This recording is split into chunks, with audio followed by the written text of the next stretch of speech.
Well, Wally, thank you for joining CATV on what is probably the most important day in 106 years of Cricket Australia history. Just explain the enormity of today's decisions. Yes, well, Philip, for the last 106 years we've had a constitution that has given some states more votes than others and created a quite uneven playing field. And today the board has resolved to right all those wrongs, and all states will get 2 votes each, and we'll move to a new constitution that allows a smaller board and an independently elected board.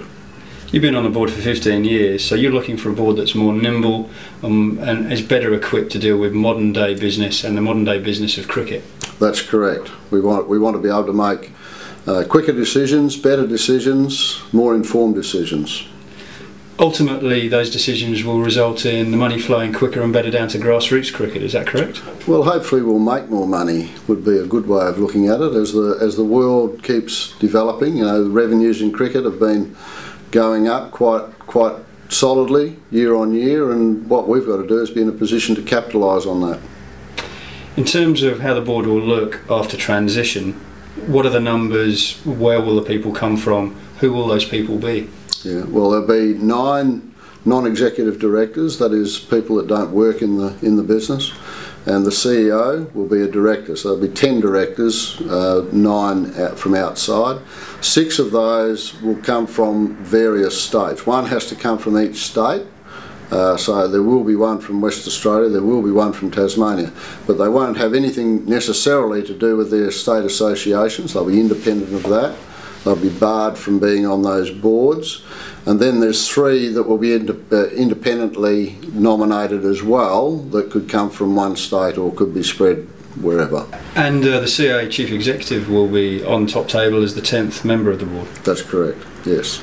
So he'll be bound by all the board, normal board rules and regs and commitments, so he won't be able to dodge the responsibilities of not being a board member. And of course what fans want to know is, will there be cricket people in that 9, and might there be women represented? Well, I would expect, yeah, I would expect, seeing we're a cricket organisation, I would hope we have at least 1 and maybe some more people that are really related to cricket in some way, ex-players or heavily involved in juniors or, you know, women's cricket or whatever.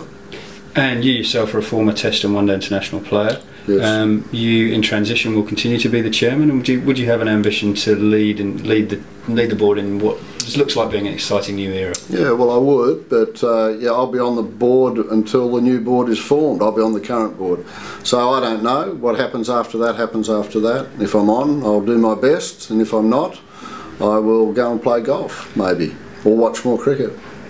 Finally, the fans would like to know, is this going to make us a better cricket team?